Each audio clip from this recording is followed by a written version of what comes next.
The Chicago Bears need to sort out their defensive line at training camp, including just figuring out who's going to be there. You are Locked On Bears, your daily Chicago Bears podcast. Part of the Locked On Podcast Network, your team every day.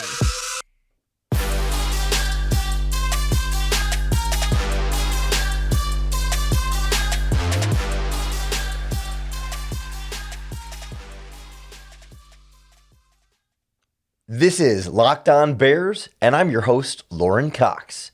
I'm here to bring you your daily, in-depth Chicago Bears news and analysis. You can follow me on Twitter at CoxSports1. You can follow the podcast on Twitter at Locked On Bears. You can like Locked On Bears on Facebook. Join the Locked On Bears Facebook group for even more Bears talk. And make sure you hit that subscribe button on the Locked On Bears YouTube channel to keep up with all of our video podcasts as well. Thanks for making Locked On Bears your first listen today. Today's episode is brought to you by BetOnline. BetOnline has you covered this season with more props, odds, and lines than ever before. BetOnline, where the game starts. On the show today, we get into this Bears defensive line entering training camp. We'll start with Robert Quinn. Will he be there? Will he not? What does it look like in either scenario? And why does he maybe not want to be here? What do we know and do we not know for sure? It's still kind of murky, the whole Robert Quinn situation, and we'll at least get caught up on where things are now entering Bears training camp. Then we'll look at sort of the rest of that edge rusher position with or without Robert Quinn, what the starting lineup might look like and that rotation, plus those defensive tackles, the three technique Justin Jones coming in and what that rotation might look like and how the Bears have some questions that need to be answered in both of those position groups. But for now, the biggest one is Robert Quinn. Is he going to be at training camp? Does he want to be at training camp? Does he want to be a Chicago Bear? Does he want to be traded? Because that's kind of the weird thing about this, right? Typically, we've seen this has been an offseason of, a lot of players requesting trades or demanding trades or getting traded. I mean, across the NFL, some big blockbuster trades. Some like Khalil Mack did not specifically, as far as we know, ask to be traded. That was more the Bears' choice. But you think about, the Devonta Adams trade moving on, and we see Tyreek Hill end up with the Miami Dolphins. And, a lot of those different type of moves this year where players have just kind of said, you know what, if I'm done on this team, I'm going to leave. And it becomes publicly known, that player X has demanded or asked for a trade, right? It gets reported by, the Adam Schefters of the world. And with Robert Quinn, that specifically hasn't happened yet. We've seen like Brad Biggs from the Chicago Tribune say the talk hypothetically, what if Robert Quinn wants to be traded? And then all the speculation sort of builds out of this idea of he has not shown up for, OTAs and mini camps and such. And so therefore, presumably there could be a desire to be traded. And there's this murmuring of Robert Quinn wants to be traded. And now it's to the point where it's we just almost assume that he's going to be traded or that trades will be discussed and that trades will be a possibility here and that we might not see Robert Quinn at all this season. And I think it's important to dial it back and realize that no, we haven't seen the formal reporting Robert Quinn has requested a trade and will not be a member of the Chicago Bears. So it makes it a weird situation because it's not like he would be holding out for I wouldn't think he'd be holding out for a contract because yes, he just came off of one of his best seasons with 18 and a half sacks, a franchise record, but he's still getting paid $17 million this season, 18 the following season, and 17 the season after that. I mean, he's the highest contract on the Chicago Bears. So I can't imagine that he would be going to the team saying I want a new deal and that's why I'm not going to show up. And again, something like that you would think would have been reported there. So then is it purely just a reflection of the team in this rebuilding mode? They don't want to use the term rebuilding, but clearly not pushing for a big Super Bowl run this season exactly. And then is it purely Robert Quinn not wanting to go through that at this stage of his career? I mean, he's not old. He just turned 32 in May, so he could have a handful of seasons left in the NFL still at potentially high levels of performance.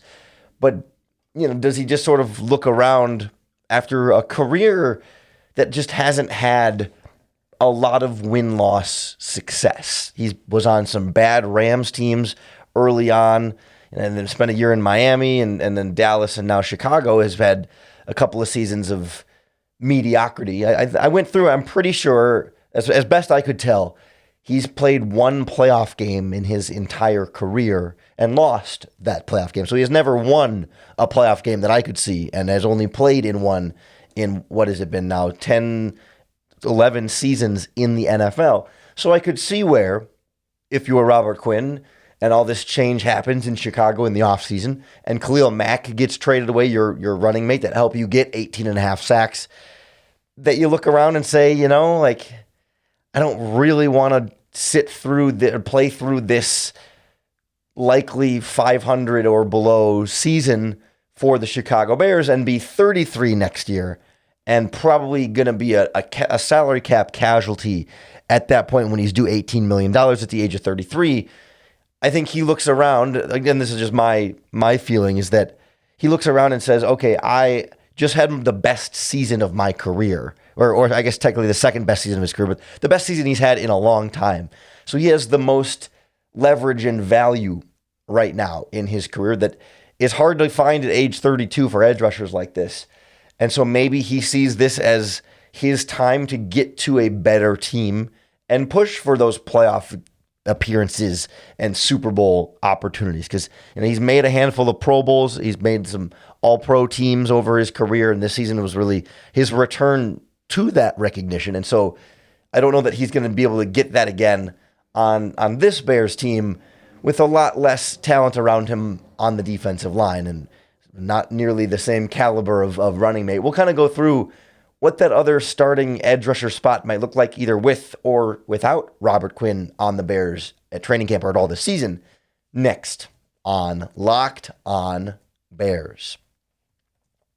Our friends at BetOnline.net are going to be the number one source for all of your sports betting needs and information, all the latest developments for all the leagues too. We got Major League Baseball going on, looking ahead. We got golf, tennis, soccer, boxing, UFC, MMA, and you can bet ahead to the football season, the basketball season, hockey season as well. You can bet on this Bears team, win total, odds to make the playoffs, and so much more. Even player props out there as well. So check out betonline.net for all the scores, podcasts, and news you need. It's the fastest way to check in on all your favorite team and events and find out what bets could be winners for you. Head on over to their website today or use your mobile device to learn more about the trends and action you need to know. BetOnline, where the game starts.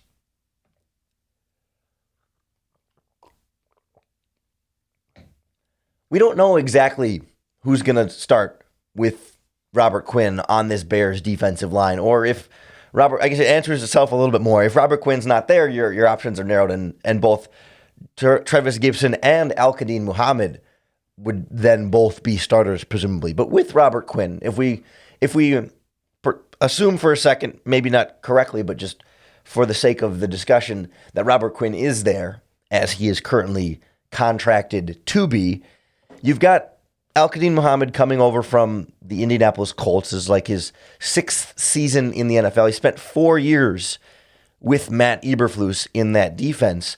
And this past season was his first year as a starter, an every game starter at that 4-3 defensive end spot in Matt Eberflus's defense. And so you might assume then that he's the starter, if he was the starter in this defense with this head coach at the last team, and then comes to Chicago with the experience and the familiarity, that he would be the guy. But you also have Trevis Gibson coming off a season where he essentially took over as a starter with Khalil Mack being injured for a lot of that and played a significant number of snaps at that edge rusher spot and had 7 sacks. I mean, a career high for him, including his first ever sacks in an NFL season, and seems now ready to take that step forward to be that every down starter, to be the full 17-game guy.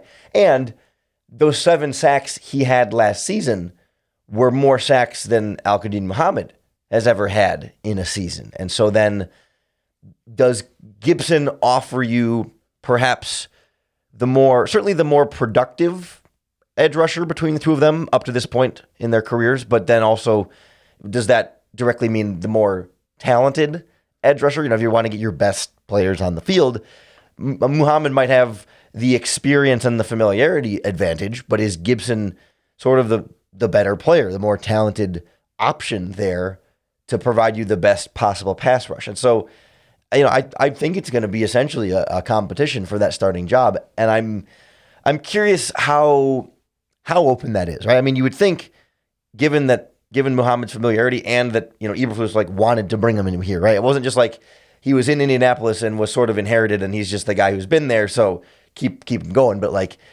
Eberflus leaves and wants to bring Muhammad with him. There's clearly, it's not just a player that happened to be there, but a player that he is choosing to bring to Chicago with him.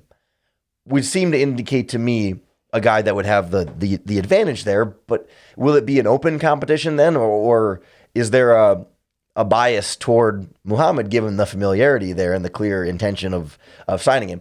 I think then if Robert Quinn is traded, those are your two starters no matter what. That clears it up fairly easily for you. But with Quinn here, it'll be interesting to kind of see how that plays out and whether that it feels like a true, fair, open competition. I think it's something that'll be downplayed, and I would say perhaps justifiably so, because the Bears want to rotate defensive linemen across the board. Is the desire that they've expressed to be able to have fresh legs out on the field, so that yes, if you're the starters will still play the most, but you'll get a lot of other guys in there in that rotation to keep everyone fresh. As I look back to the teams last year for the Indianapolis Colts with Al-Quadin Muhammad, he played about 800 of the 1,100 defensive snaps in there. So 8 out of 11, a little less than 80% of the snaps he was on the field for.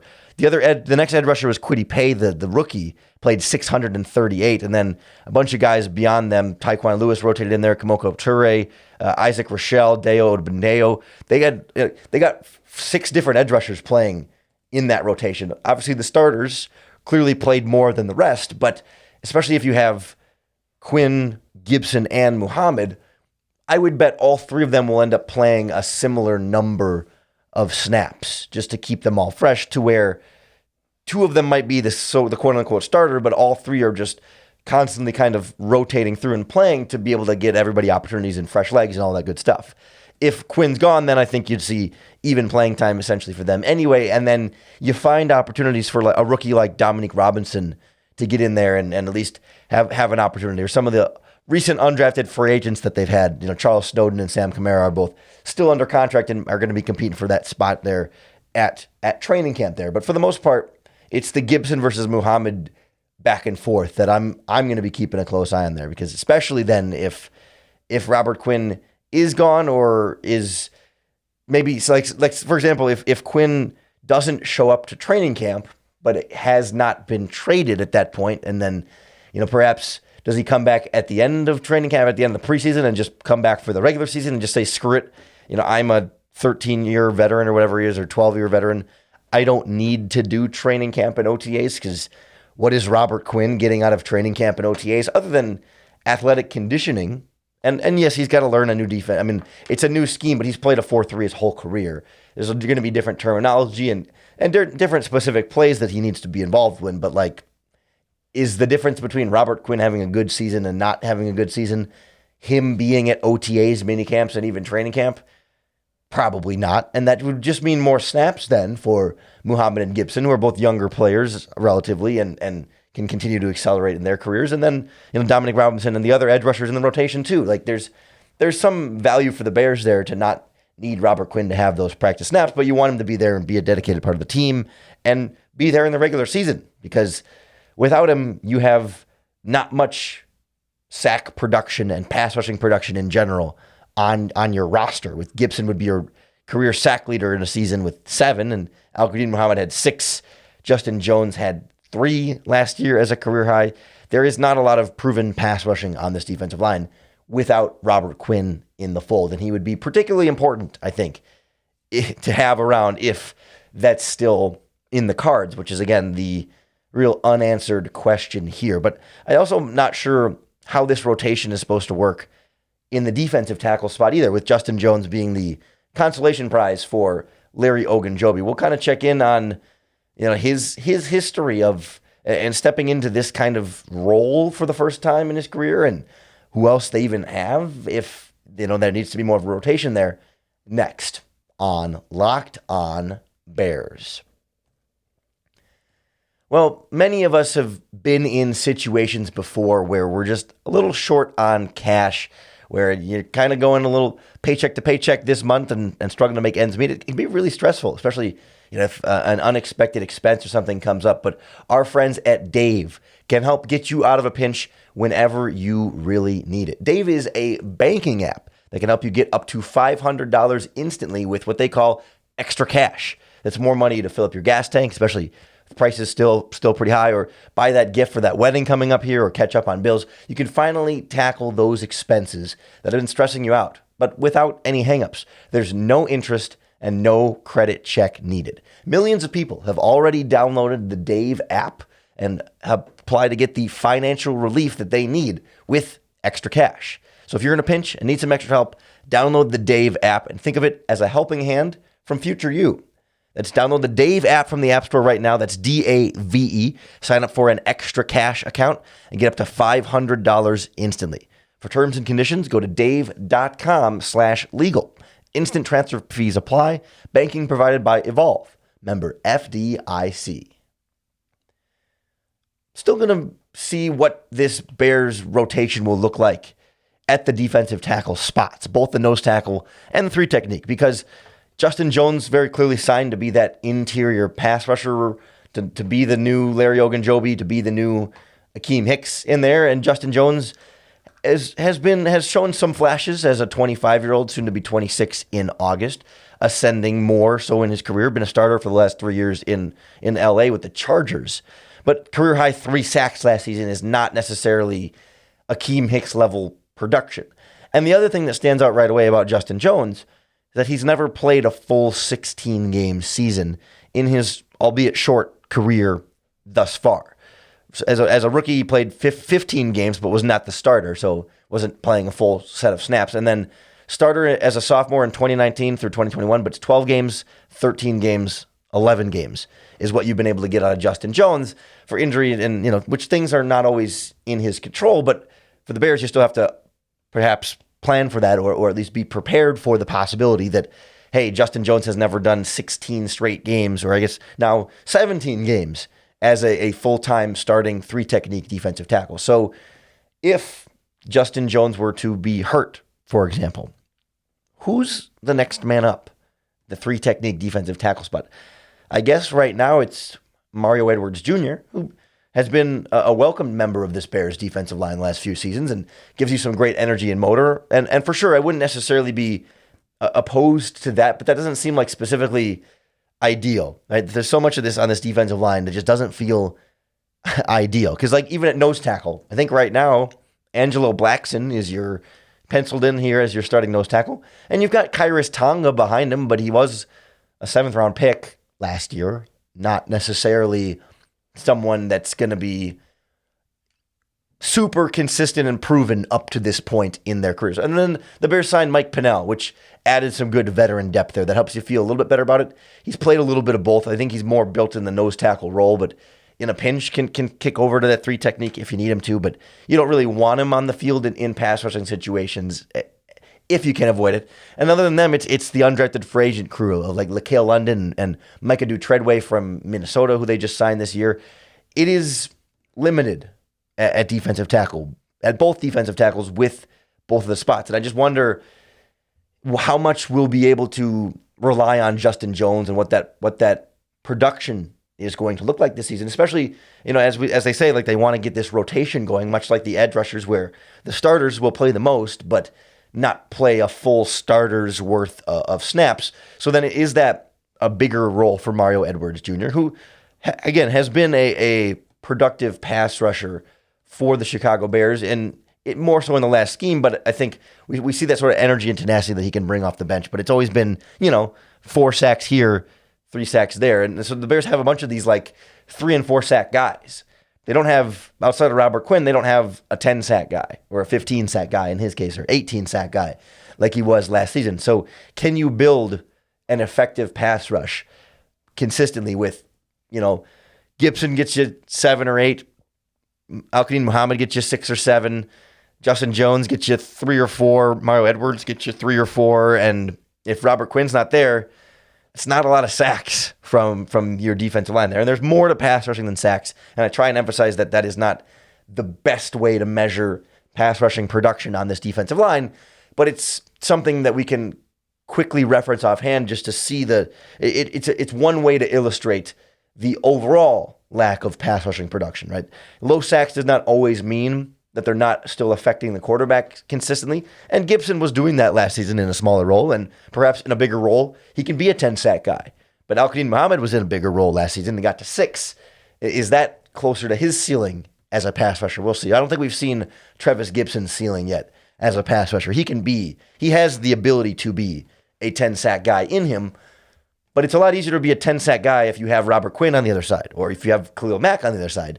And if Quinn ends up getting traded and Gibson's like then the top pass rusher, you're not going to get it nearly as many one-on-ones in this case. The Bears don't have anybody outside of Robert Quinn that could demand that double team type of attention. And so it'll be perhaps more evenly distributed across different players, and maybe they can piece together a pass rush out of that. We'll see. Maybe there's still time to bring in another defensive lineman, especially if Robert Quinn gets traded for a draft pick or whatever, to then go out and sign another free agent. The Bears have salary cap space that they're sitting on right now, like $20 million, that could bring in an offensive lineman, a defensive lineman, a wide receiver. We'll see once the pads get on. If the Bears then see them for real and say, okay, now we need to add somebody, I have a feeling it'll be a few days into training camp and then another player might be joining the rotations here at a few different spots. Whatever the Bears end up deciding, you can be sure we'll break it all down for you right here on the Locked On Bears podcast. So make sure you hit that subscribe button to keep up with all of our daily, in-depth Chicago Bears news and analysis.